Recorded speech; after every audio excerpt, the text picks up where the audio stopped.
Hello, this is Dr. Eric Fishman for EHRtv, and today we have a special guest, Rebecca Wiedmeyer. Rebecca is an independent electronic medical records consultant, and throughout her career she has worked with over 30 client sites, implementing a variety of EMRs in both the inpatient and ambulatory worlds.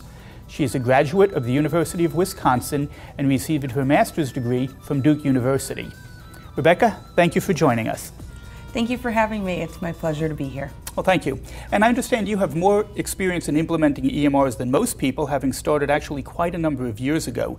You, as I understand it, had worked for some of the larger EMR companies themselves doing their implementations, and currently you're working as a consultant going from place to place around the country. As I've said, you've done over 30 large-scale implementations, many ambulatory implementations, and you started when it was still a novelty. It's now obviously there's hundreds of thousands of physicians have gone through the process, but you were one of the early adopters, one of the teachers of the early adopters. And so if we can, and we're going to go through this in a systematic fashion, what an implementation should look like. But let's start with some of the highlights. What are two or three pearls, two or three important things that you would want to tell physicians who are just starting the process of looking for an EMR? Absolutely. I think one of the most important elements to any implementation of, regardless of vendor, of the EHR is provider adoption and participation through the implementation process. The end users' feedback is absolutely critical for the success of your implementation and the success of the adoption of the EMR. And when you say provider, I assume you're speaking about more than just the physicians, but probably the physician's assistants, nurse assistants, the nurses, the medical assistants, secretaries. Tell us how each of them should be involved in the process. Absolutely. We'll get into this a little bit later when we discuss designing your system as part of the implementation process, but really having the right stakeholders in the room during those design sessions and bringing the knowledge of what they do today on in the paper world on a day-to-day basis, bringing that information to the table and having effective project manager or physician champion taking that information and translating it into a correct setup for your organization.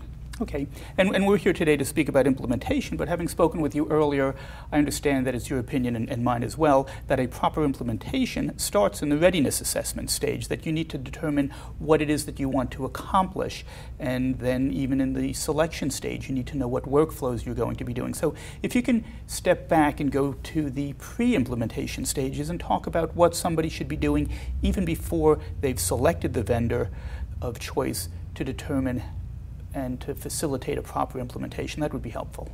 Right. So before a vendor is identified or selected, I think it's important to recognize what you're looking to achieve by implementing your EMR. And in order to do that, you need to begin the discussions on the scope of functionality that you're thinking is appropriate to bring into your organization. In other words, how much of your workflows that are 100% on paper today are you looking to transition to the electronic health record? Perfect. And can you give us some examples of what you mean by scope? I assume you mean, sure. Do you want to do e-prescribing? Do you want to do billing? But give us maybe a larger laundry list of what you have in mind. So I've worked with many clients that have advanced beneficiary notices on paper today. Some of those clients decide that process will remain on paper, even though the majority of their clinical processes are now within the electronic health record. That's an example of a scope decision. Other clients have opted to put ABNs integrate into their EHR, and that's again an alternative scope decision. And I would imagine that most state-of-the-art products at this point in time would be capable of accomplishing either of those methodologies. Absolutely. And so it's a decision-making process that the practice itself needs to undertake, if I understand correctly. Absolutely, absolutely.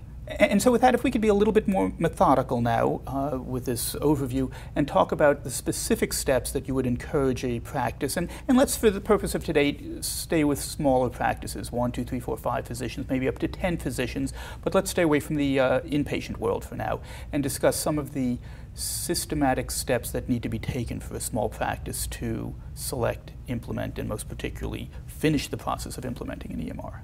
Absolutely. So from the point that a vendor has been identified, it's imperative to also identify who your project manager is going to be. Really the the person who will spearhead the implementation of your electronic health record.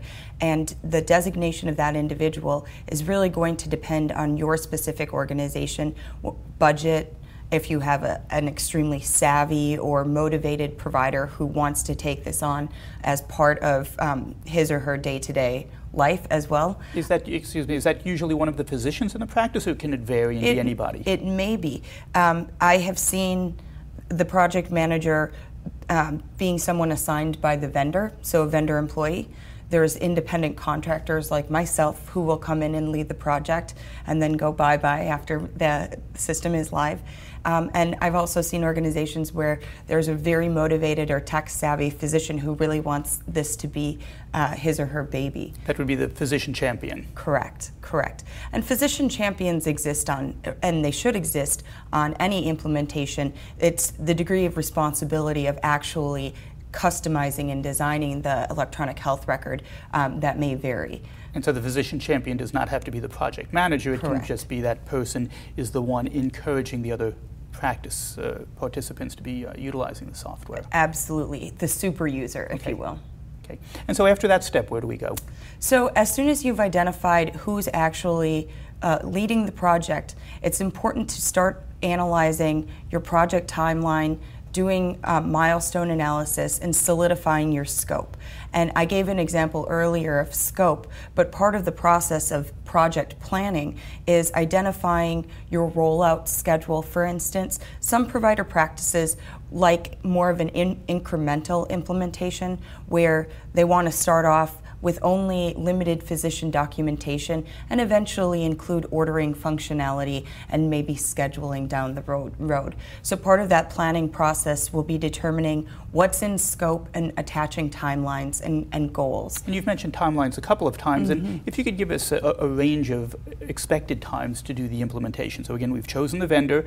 We're now going to actually start implementing and hopefully getting to go live in the near future. What's a reasonable expectation as to how long that's likely to take in a small office? Sure. In a small office, it could be a matter of a couple of months, depending upon how much customization and your rollout plan. It could be a year. It really depends on your organization and how fine-tuned you want your system. What I've encouraged my clients to do is generally look at go live as the starting line rather than the finish line, and start with a solid foundation, but recognize that the system will need to be tweaked and optimized as you grow more and more familiar with it. And that's where the $44,000 comes in that a lot of physicians are looking for, and the go live is, again, as you've said very appropriately, the starting line for that process. Let's get back to scope for just a moment, if we could. We've discussed e-prescribing, there's order entry, I mentioned billing.